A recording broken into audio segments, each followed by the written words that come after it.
구약성경 잠언서 31장 17절 말씀 저희 함께 봉독하겠습니다. 힘있게 허리를 묶으며 자기의 팔을 강하게 하며 아멘. 기도하겠습니다. 하나님 아버지, 오늘도 저에게 은혜를 주시고 하나님 앞에 나와 말씀과 기도로 시작할 수 있는 심령과 저희의 환경을 허락하시니 감사합니다. 세상이 요란하고 온 땅이 아버지 하나님 세상의 것들로 분주할 때 오로지 이 땅에 하나님 백성된 저희들이 주님의 나라를 바라보고 저에게 주신 사명을 끝까지 감당할 수 있도록 하나님 인도하여 주옵소서. 간절히 바라옵고 예수님의 이름으로 기도하옵나이다. 아멘. 오늘은 우리에게 주신 사명을 묵묵히 감당하는 것이 복입니다 라는 제목으로 하나님 말씀 증거합니다. 오늘 본문 말씀에 이 허리가 등장합니다. 그러니까 힘있게 허리를 묶으며 라고 시작하고 있는데, 이 허리라는 것은 곧 힘의 원천을 의미합니다. 때문에 허리를 묶는다는 것은 어떤 일을 하기 위해 이 결연한 의지로 일어서는 것을 보통 성경에서는 우리에게 보여줍니다. 베드로전서 1장 13절 말씀을 보면 그러므로 너희 마음에 허리를 동이고 근신하여 예수 그리스도께서 나타나실 때에 너희에게 가져다 주실 은혜를 온전히 바랄지어다 라고 말씀하고 있는데, 여기서 마음의 허리를 동이라도 바로 그와 같은 의미를 가지고 있습니다. 또 본문의 손이나 팔 역시 이 능력을 상징합니다. 따라서 본절은 가정을 위해 강한 의지를 가지고 억세고 부지런하게 일하는 여성의 모습을 표현한 것이라고 할 수 있습니다. 그러니까 이러한 모습이 현숙한 여인의 모습이다라는 것이죠. 그리고 사실 그녀는 아침부터 저녁까지 물레질을 하며 밭과 포도원에서 일을 하고 있었다라는 것을 13절, 15절, 16절, 18절, 19절의 내용을 보면 알 수 있습니다. 그렇게 사실은 아침부터 저녁까지 여러 가지 힘든 일들을 많이 하였다라는 것은 아마도 그녀의 손마디는 이 곱다기보다는 굳은 살도 많이 박혀 있었을 것이고, 밖에서 일을 많이 했을 테니까 피부 역시도 아마 검었을 것입니다. 때문에 이러한 점에서 보면 이 여인의 모습은 어떻게 보면 오늘날의 미인형, 동화 속에 나오는 공주처럼 피부가 새하얗고 허리가 잘록하고 이러한 어떻게 보면 오늘날 미인에 가까운 모습과는 상당히 거리가 멀어서 오히려 양떼와 포도원을 지키느라 이 검은 피부를 갖게 된 아가서에 등장하는 술람미 여인과 같은 모습이겠다라는 생각도 듭니다.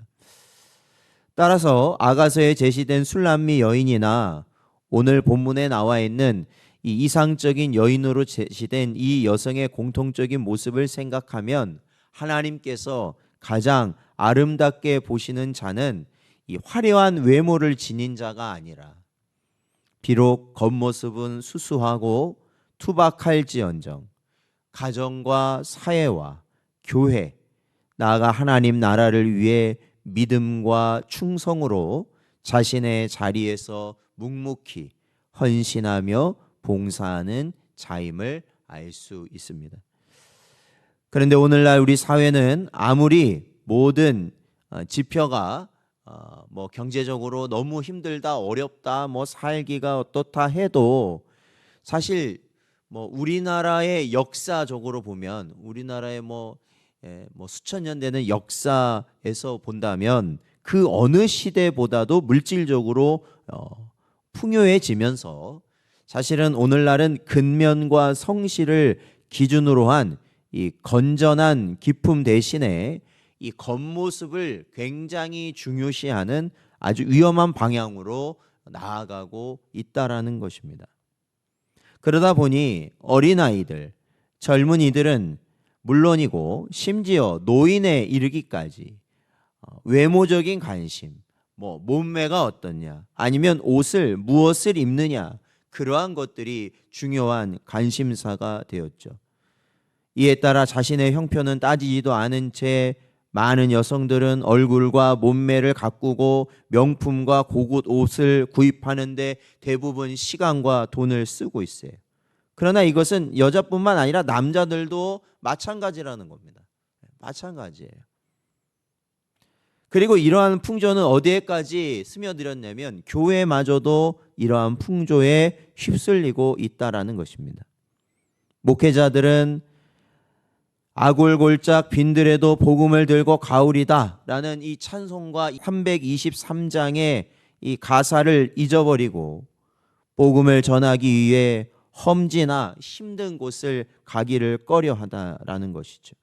그래서 편하게 목회할 수 있는 도시나 대형 교회를 좋아하는 것이 현실이 되어버렸고, 성도들 역시도 모든 시설이 갖춰진 교회에 고급 승용차를 타고 와서 예배당에서 대접받으며 예배드리는 것을 더 멋진 신앙생활이라고 생각하고 있기 때문입니다.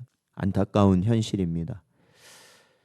하지만 사랑하는 성도 여러분, 여성들은 눈만 뜨면 외모를 가꾸느라 정신이 없고 남자들은 화려한 저택에서 사치를 누리느라 말씀을 잊어버린 이스라엘을 향하여서 하나님께는 다음과 같이 말씀하시며 무서운 심판을 내리셨습니다. 이사야서 3장 24절 25절 말씀을 보면 그때에 썩은 냄새가 향기를 대신하고 노끈이 띠를 대신하고 대머리가 숱한 머리를 대신하고 굵은 베옷이 화려한 옷을 대신하고 수치스러운 흔적이 아름다움을 대신할 것이며 너희의 장정은 칼에 너희의 용사는 전란에 망할 것이다 라고 말씀하신 겁니다. 아모스서 3장 15절 말씀에도 겨울 궁과 여름 궁을 치리니 상하 궁들이 파괴되며 큰 궁들이 무너지리라 여호와의 말씀이니라 말씀하고 있습니다. 그러므로 사랑하는 성도 여러분, 우리 하나님은 거룩한 옷으로 겉모양만 꾸미며 실제로는 손가락도 까딱하지 않았던 자들은 물리치셨다라는 겁니다. 고운 모양과 아름다운 풍채는 없으시되 죽기까지 충성하신 주님을 향해 내 사랑하는 아들이요 내 기뻐하는 자라라고 하셨음을 우리는 반드시 기억해야 하는 것이죠. 누가복음 9장 23절 말씀을 보면 또 무리에게 이르시되 아무든지 나를 따라오려거든 자기를 부인하고 날마다 제 십자가를 지고 나를 따를 것이니라 주님은 말씀하셨습니다. 그렇습니다. 남은 인생 동안 우리는 이 땅에 화려하고 편한 것을 쫓기보다는 거칠고 고통과 고난의 길일지언정 하나님 아버지의 말씀을 이루시기 위해 골고다를 오르신 주님을 바라봐야 한다라는 것입니다. 바로 이러한 중심을 하나님은 찾으시고 진정한 아름다움으로 하나님은 여겨 주신다라는 것입니다. 그러기 위해서 우리는 무엇을 해야 되겠습니까? 그것은 다른 것이 아닙니다.